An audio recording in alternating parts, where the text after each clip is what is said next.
Welcome in to the Husker247 Podcast. I'm Mike Schaefer, joined by Brian Christopherson, Michael Bruntz here on Tuesday after a what had been, I thought, Monday afternoon, kind of a quiet day in Nebraska, considering the evaluation period. We're, within 10 days, 8 days now of the signing day, and it just felt really quiet on Monday afternoon. And then at about 5 o'clock, Monday actually started when it came to Nebraska's news and everything going on. And so we figured, why not discuss all of that here on the Husker247 podcast? And I think, guys, even though there's a 11-1 starting quarterback on Nebraska's campus, we're going to start with 2024 five-star Dylan Raiola. Steve Wiltfong put in a crystal ball for Nebraska to end up with Dylan Raiola. And I'm just going to open it up at that. What were your thoughts when you read that, Michael Bruntz? Yeah, it was, well, it's kind of like the wave, kind of like you can see it coming to the shore, but like the deluge of text messages started like immediately after Steve put in his crystal ball. And it's funny because we started the day talking about Jeff Sims going into the portal, and then all of a sudden, that happened. I can't recall something that just like with the snap of a finger just was off and running. It was like a horse race started. The closest I have to it would have been sitting there and just randomly getting the email that Nebraska had hired Mike Riley. Yeah. Like that is the closest equivalent I have to like my brain just being like, wait, what? This? And it's just like you can't even formulate real thoughts because you don't even really realize what you're looking at or what you're reading. And then all of a sudden, the amount of text, I'll even say this. I had a text from Bruntz that just said, what is going on? I mean, like that was one of the first texts I saw too after all of this happened. So you didn't have to Google Dylan Raiola though. Yeah, no, I didn't have to Google Mike Riley either. I knew who he was. Well, no, it was like that one? Really? not the guy who works for the World Herald? Yeah. So that's the closest equivalent I have to just being completely shell-shocked by something. And it's not even, I mean, with all the respect to Steve Wiltfong, it's not even necessarily the news yet. Like he hasn't committed to Nebraska. This isn't final. And so there's still a lot that has to happen for this to get over the finish line by next Wednesday. But for Nebraska to sort of be completely out of the picture, to all of a sudden looking like the front running location for what is currently the number one quarterback in the country in the 2024 class for a team that has been so quarterback starved. I mean, it's remarkable. BC, what were your thoughts yesterday afternoon? Same as you guys. I think that the thing I always remember, it will be one of those days like 5 years from now, you're still thinking about when, oh yeah, that blockbuster sort of headline crossed everybody's screen, and all of college football was talking about it. That's the thing that was, we're like, they're talking about Nebraska recruiting here 8 to 9 days from early signing day. You're getting people from every corner weighing in on it, doing wrestling gifts that I think Brunson you would appreciate, about how Rules getting in the ring and mixing it up and stuff like that. So it was a day that I can't really compare to anything else. And as you said, there's still, you got to put the period on the end of the sentence with this thing at this point. So we don't want to go too far yet, but it sure looks like it's headed a certain way. And as we wrote on our site, like 4 days ago, you had Dylan Raiola, tweeting at KJ Bolden, a 5-star recruit who's visiting Georgia, about joining the Georgia family. And now this is out there. So it was one of those things that I think caught a lot of people off guard, not just in our area code, but also down in Athens as well. Yeah, it is definitely. It's a national college football story, and then you just throw in all the levels to it. I mean, with the Raiola family and Nebraska having Donovan Raiola as their offensive line coach, and Nebraska's just general poor quarterback play. Bruntz mentioned this. Jeff Sims is in the portal, And oh, by the way, as all of this happens, Kyle McCord is on Nebraska's campus as a potential transfer, as well. So it's just there's just a lot of things happening at once. Before we get into the McCord stuff, what would the addition of Raiola mean for this Nebraska class overall, Bruns? Yeah, I mean, I don't know. It's even hard to put it in context because right now it feels like there's kind of a shift going on in Nebraska's quarterback room. You've got Jeff Sims in the portal. Chubba Purdy and Heinrich Harburg are, with Nebraska right now. Purdy's going to be a grad transfer, so there's or graduate, so that option's there. I guess if he wants it, but to me, it's you're building a little bit more for the future. I mean, I think Nebraska feels great about Daniel Kalen and what not only he did to build this class, but also what his long-term, picture looks like. We haven't really heard from him since everything happened, but I think right now what Nebraska has the opportunity to do is you have the opportunity to feel pretty good about where things are going in 24 if you're able to get McCord over the finish line.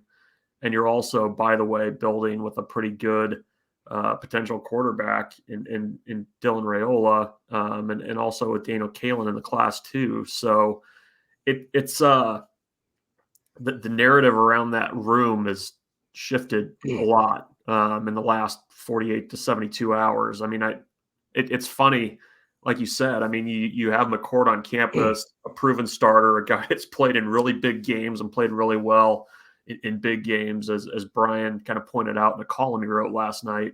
So, yeah, I mean, I think it completely shifts the potential narrative on what that room kind of looks like going forward, because there's been a lot of questions about not only Nebraska, what it's going to look like going forward, but also just kind of the way that, Nebraska in 2023 chose to kind of move forward with that quarterback group. So it's significant. There's no question about that. Brian, what does a spring look like if Nebraska has Kyle McCord, Dylan Raiola, Daniel Kalen all added to the mix? Like, what does that sort of look like as a kind of put together what 2024 and beyond could be for this Nebraska program? Well, that would be an ideal setup, because actually it would be a situation where I don't think there'd be much friction, if you know what I mean, where it wouldn't be a deal where everyone would kind of, I think, understand what the pecking order is supposed to be for the fall ahead. You still obviously have them compete and all of that. But it would be the perfect scenario where you've got the veteran hand in McCord, ideally teaching the young guys some stuff, and you're seeing who can grow the best behind the scenes over the course of that year as you go into 25 and then they naturally hand the McCord in this scenario would naturally hand the baton to the next guy who wins the job. And you feel like, man, you're cooking with gas then. So that scene is a nice looking deal, no matter what Purdy or Harburg would decide to do, which obviously you wonder what's going through their minds as they're watching this all transpire over the last day. That's always something you got to factor in. And Purdy had a nice little end of the season, it felt like, and had some momentum. So that's another storyline to this. Obviously, what Danny Kalen is thinking is another storyline after, all he's done for this class since May, and then Raiola maybe jumping into it late. So all interesting stuff. But if you give me McCord, Raiola, and Kalen out there in the spring, that's how could you want it any better than that? I mean, Purdy, that would be the only other thing that I would say. Like if you have a Purdy or Harburg, and then you've got one other kind of middle class guy in there, but they have an opportunity here to pull off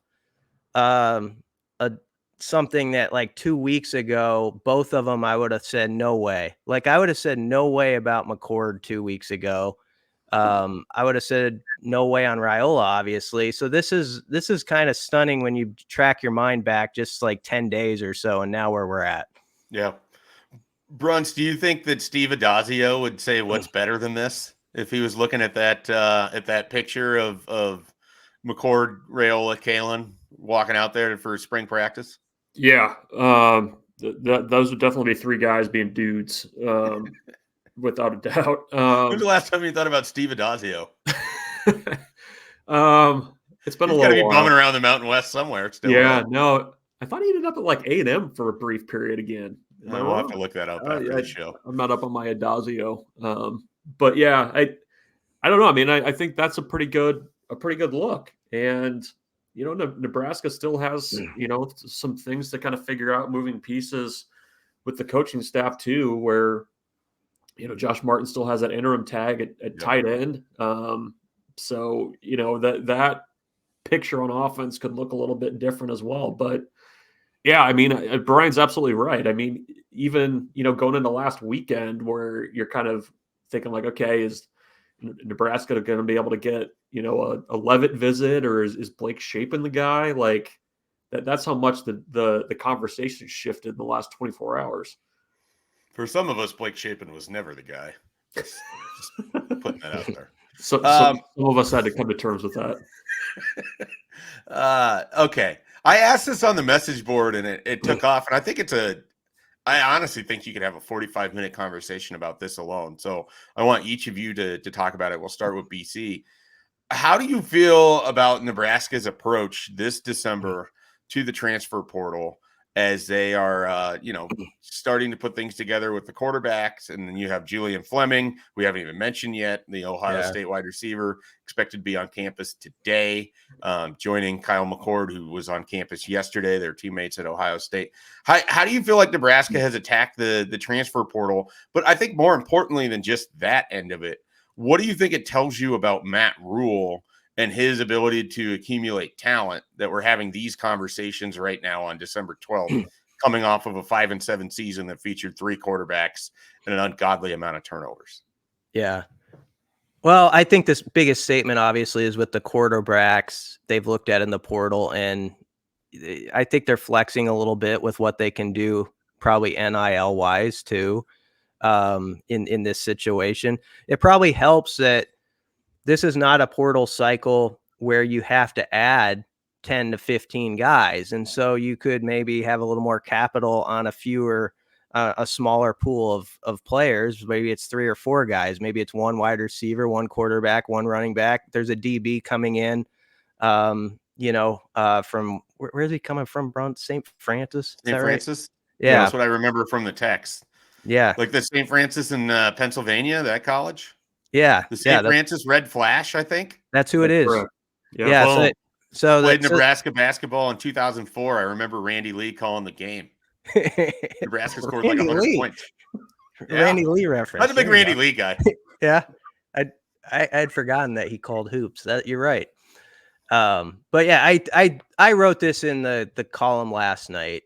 In general, I've probably fallen into this group a little bit too, where I feel like with Husker football, it's gone to such a point where sometimes you're like, it's kind of like, let's ease it in the hole. I use the 5-foot putt analogy for me. It's like when I have a 5-foot putt, I'm always trying to like trickle it in the corner of the cup, left or right break, you know, where it just gets that one extra spin. But at the very worst, I'm going to just tap it in like happy, and I'm going to get my 2 putt, and I'm fine with that.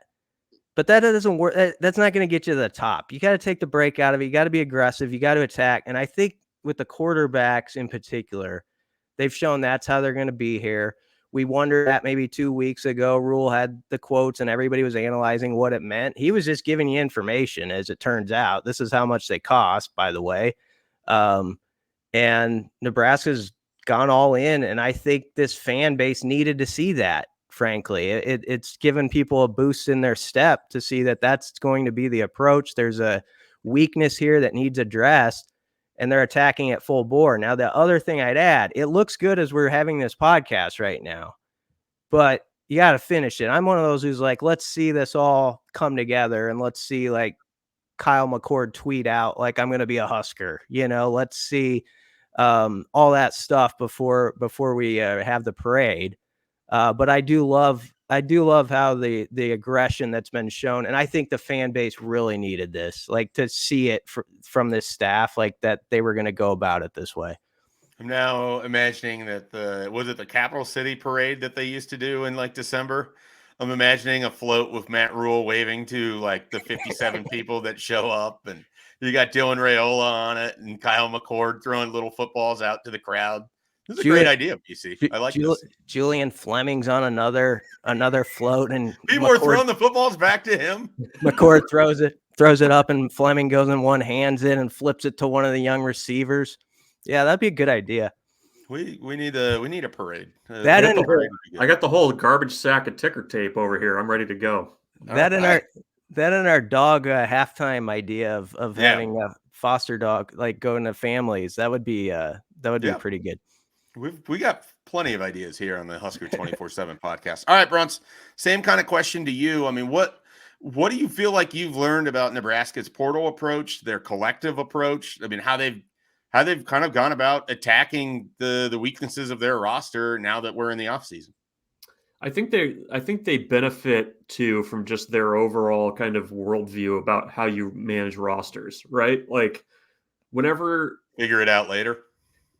Kind of, but I think like if you fancy yourself a developmental program and you're going to retain a ton of guys and retain a ton of young guys and bring them through and turn them into good football players, I think that thinking of yourself that way and kind of managing the roster in that way allows you to kind of be where Nebraska is now, where you're focused on such a small number of positions that you're having to fill. Like, I think just with the nature of college football now, you're probably always going to be looking for a quarterback. I mean, that's just kind of the way it is. But for Nebraska, I mean, you're probably looking at what? Like a quarterback, a wide receiver, a running back, linebacker, maybe a defensive back. I mean, I think this year and the kind of list of wants and needs is probably more on par with what we'll see going forward versus last year, where it was extremely like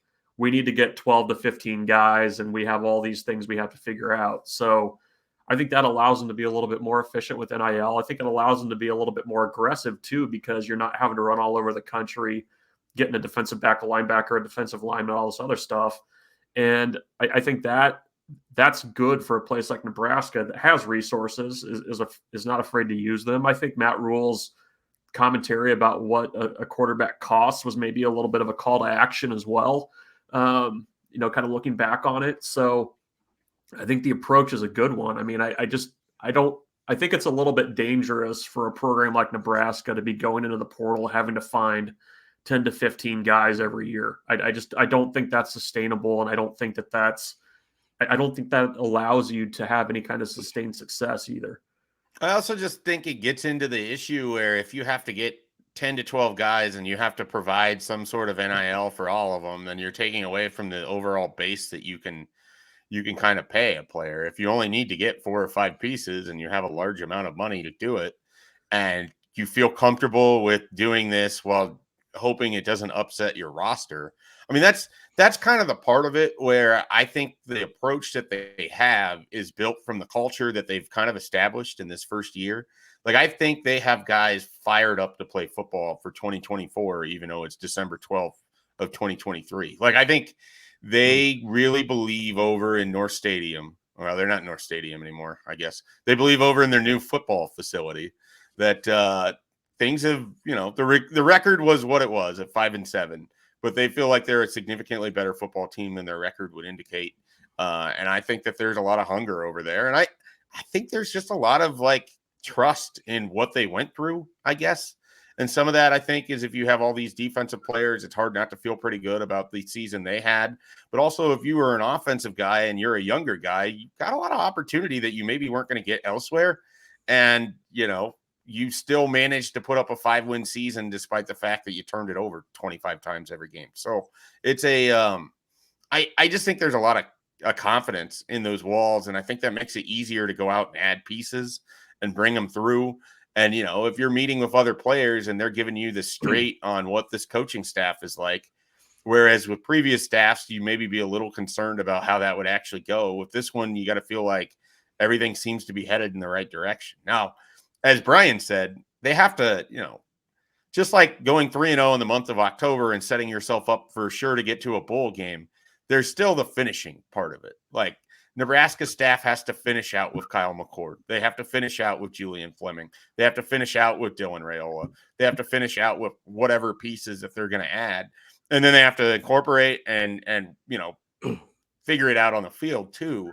But this is only a portion of the job. They have to actually go add these players, put them on their roster, and then coach them through to have success. But it's certainly a great start here. Let's take a quick time out. When we get back, we're going to talk about 2 players on the roster that have determined they will be coming back for next season in Bryce Benhart, Isaac Gifford, what that means for Nebraska. We'll get into a little bit more of the recruiting and what's going on here in December as well. You're listening to the Husker247 podcast. Okay, so I mentioned 2 players. This was buried yesterday on Monday on a day in which, there was about 14 things that happened after 5 o'clock. This was one of them that had nothing to do with Dylan Raiola at all. And Nebraska got some pretty seismic news from 2 players that I thought, if you were going to make a list of guys, we always do before the season, the 25 most indispensable. Maybe we need to do like a post-mortem of the season, and we do the 25 players that absolutely showed out for Nebraska in 2023. And I would say Isaac Gifford and Bryce Benhart are in the top 10 without question. To me, I don't know where you guys land on that, but to me, both of them are top 10 players for the 2023 season. Nebraska has both of them coming back. We'll divide and conquer here. Brunts, Isaac Gifford, what does it mean for Tony White's defense to have Isaac Gifford returning to his rover role? Yeah, first of all, I like the idea of the updated indispensable list. You guys are just hammering the good ideas today between that. I like to throw ideas out. I don't like to follow up on them. So if I have people that like to follow up, I'm very good at saying things, not so great at the follow-up. I feel like the indispensable list is more likely than the parade, but I can be the parade is a little out of my hands. It's just a small parade. You could do it around kind of by the NU Coliseum, just right there. Yeah. Just work the dogs in for the parade too. I can picture this. Yeah. No, I think Gifford's top 5. Like I think he's that important.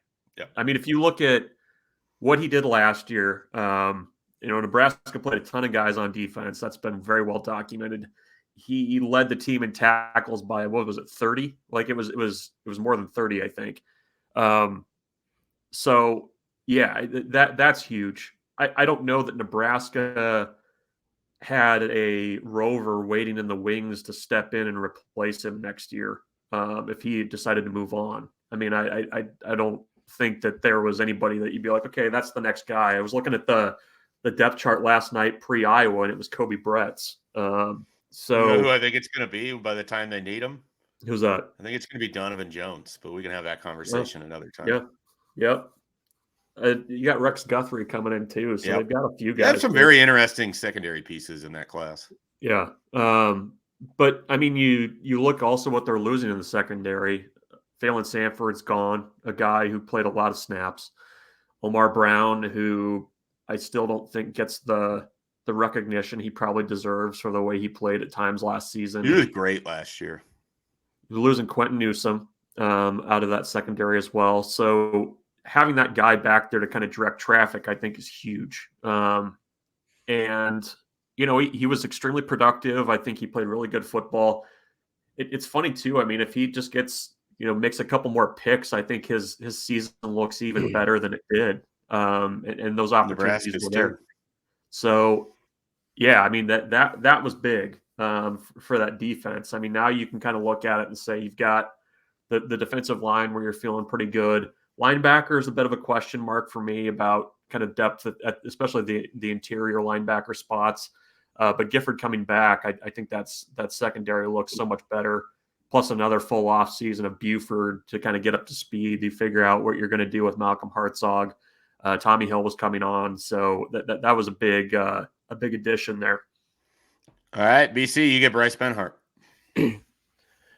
Well, Bryce, this last year, if you go back before the season, I think we all agreed that the strength and conditioning program with Corey Campbell had really worked for him. Like, he leaned out and they're like, we would write this and tell everybody he looks different, but everybody's like, yeah.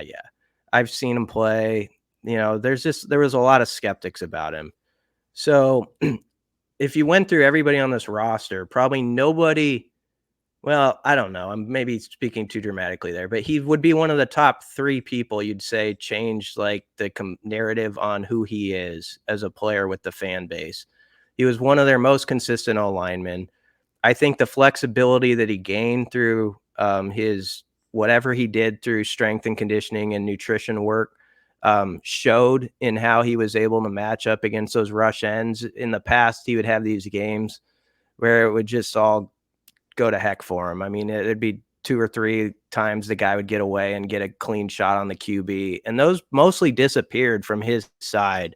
And so I think he can play at the next level, but it's probably smart by him to do one more year, just build on it. And he can probably, if they have a good season, he can be an all-conference type player. Like, he has that in him to be like a second team all-conference guy. I really think that. So huge news. I also think Matt Rule had a quote earlier this year. He was talking about Gifford, actually. He was saying how Gifford got to the point this season where he knows he's good. Like, where a guy knows he's good, and when you know you're good, if you have a bad play, you don't let it just bring you down so much. You're like, I'm still good. I'll bounce back. I think Bryce can do that next year. I was doing the math. Choked up. I get the math. Those two guys combined for 1,440 snaps last year.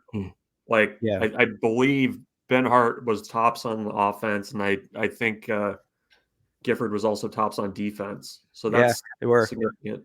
And I'm sorry I was losing my voice there, but I get emotional when I talk about Bryce's development. I just man. To give BC a slight break there so he can drink some water. Have some water.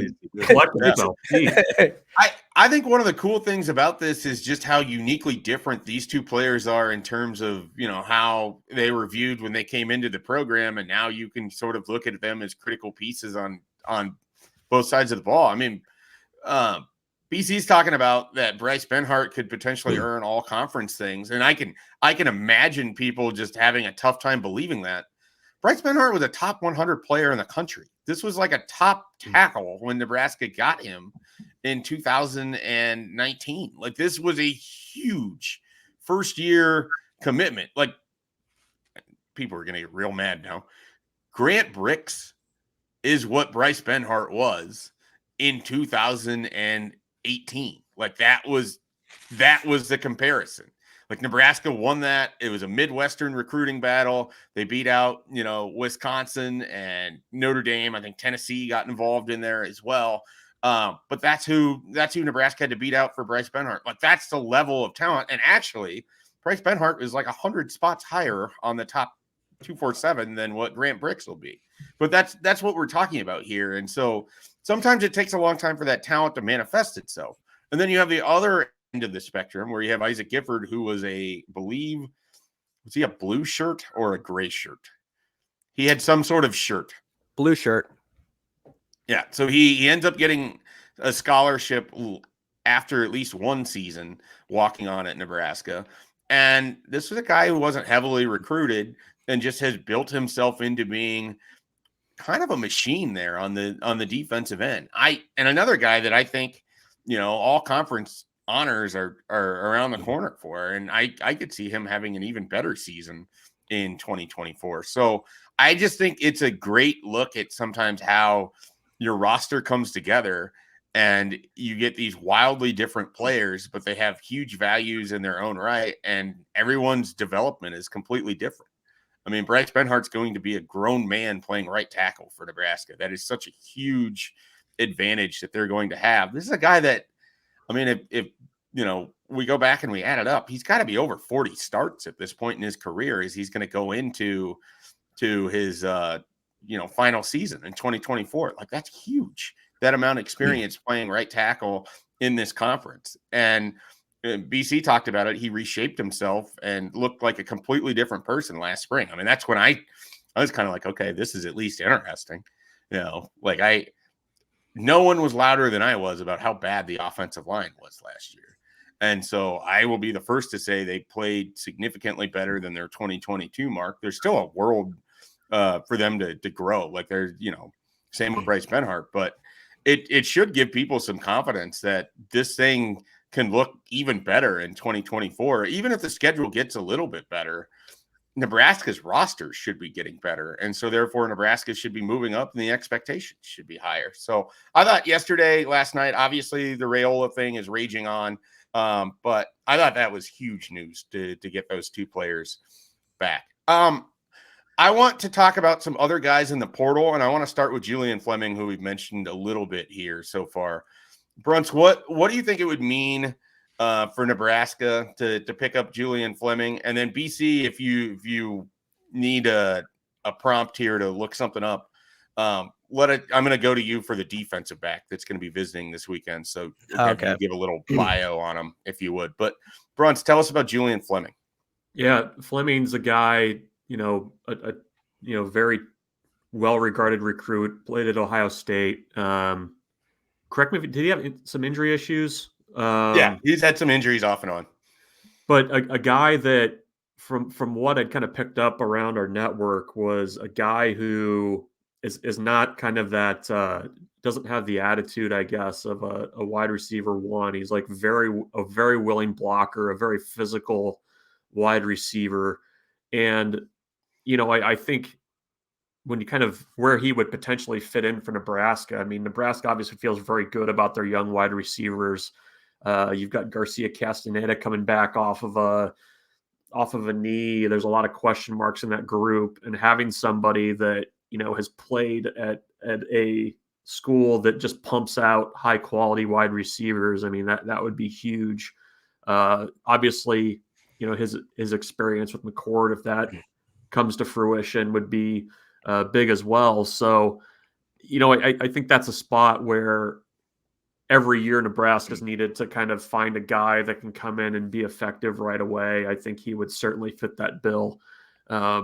And, I think, again, as much as we talked about Nebraska being kind of aggressive with the way that it pursued quarterbacks, I think they zeroed in on him pretty quickly as a potential guy to come in and really be that top wide receiver that would buy a little bit of time for Malachi Coleman, for Jaden Doss, for Jalen Lloyd to continue to grow without having to do it as that, number one wide receiver. What's the landscape kind of look like for Julian Fleming and Nebraska in terms of who they've got to beat out? Well, he was at Penn State last week. That was one that I know for sure. He's a Pennsylvania native or a native of the Northeast. So that was that was a school that was right there for him during his first recruiting process. But I think Nebraska benefits a little bit with the timing of things. I mean, we're getting down to the last week of official visits. A lot of these guys that are in the portal now are making decisions and finding out what their home is going to be. And I think that benefits Nebraska certainly to be right there in that mix as the clock is kind of ticking.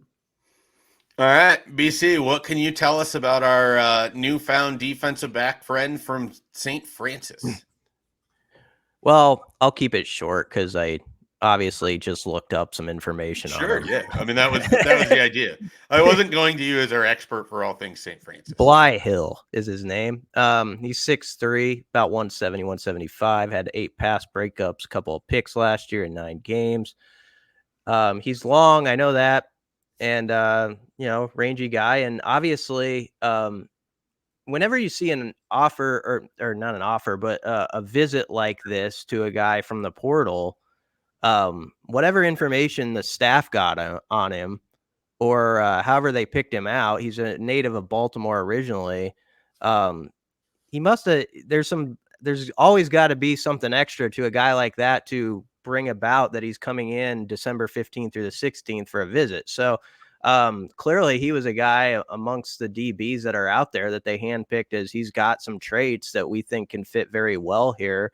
I did watch like 4 minutes of his film last night, and that's all like his best stuff, of course, the huddle highlights. And I can see it off of that. He's just one of those guys who has that frame where he's probably difficult to catch passes on because he's got such long arms and all that stuff and has all the other skill sets. So interesting note from last night that you talk about something that got buried. That would have been something like on a normal Monday or Tuesday, we would have really hyped up, and it was like the 12th thing last night.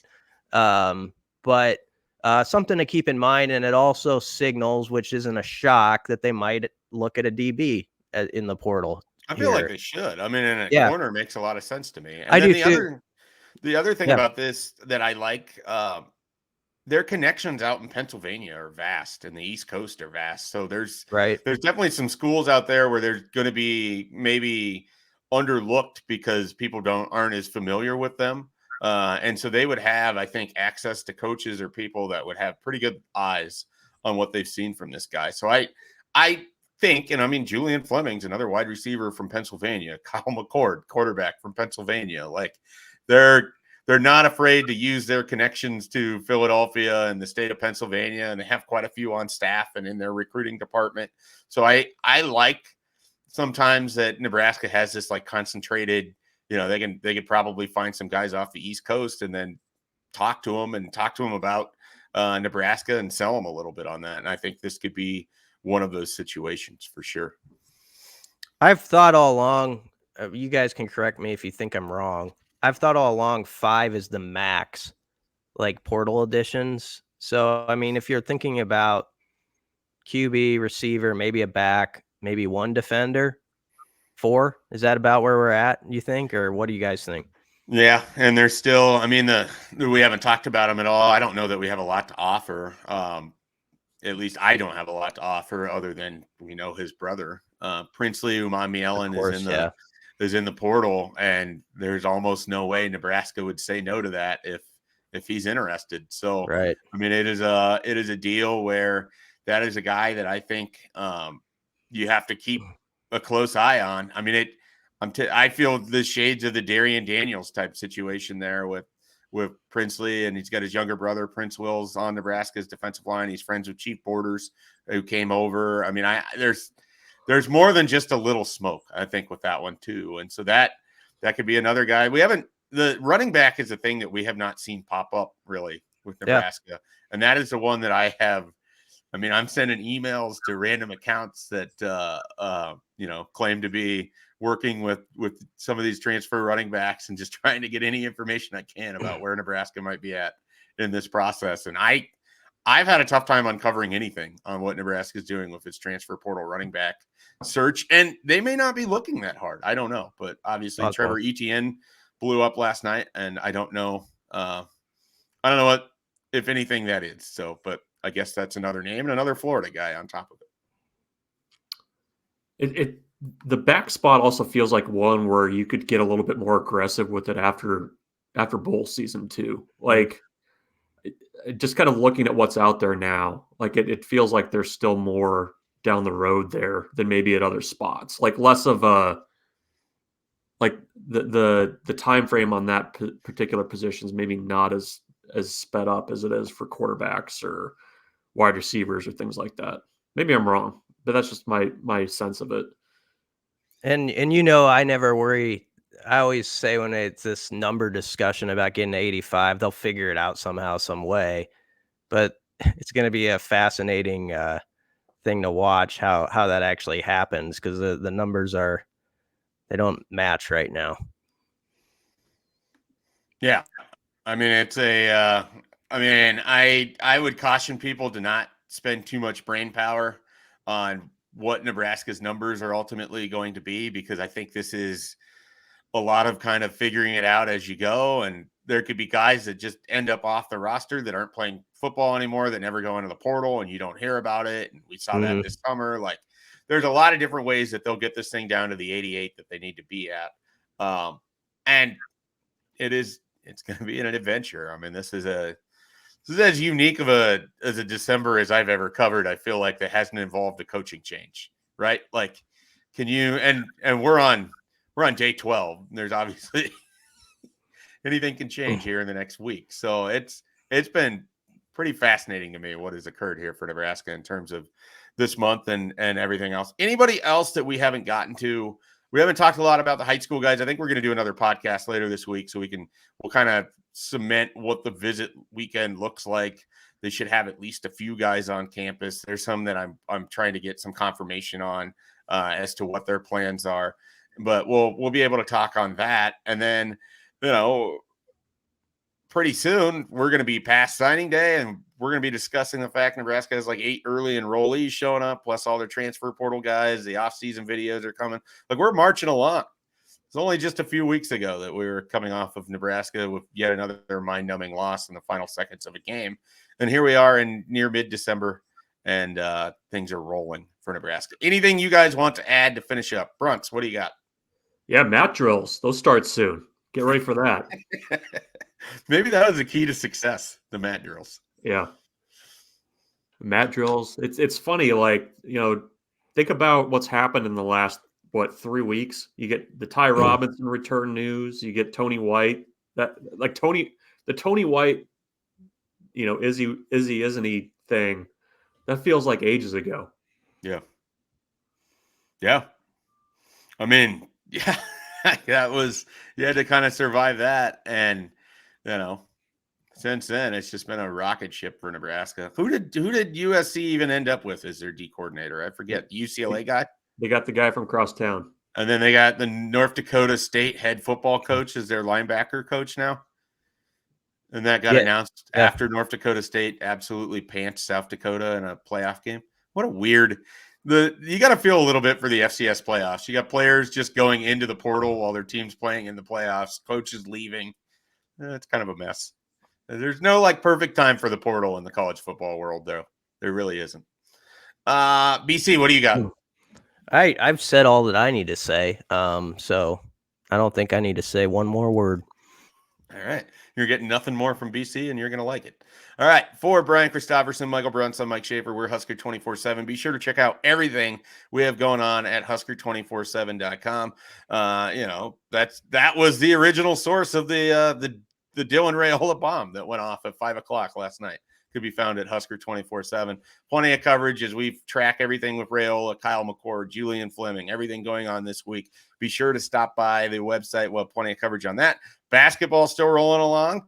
They're coming off of a big win. BC and I are going to record a basketball podcast. It'll be hitting your ears here sometime soon this week as well. So there'll be coverage of that. And, anything else that happens with Nebraska, you can find the coverage at Husker247. We will catch you next time.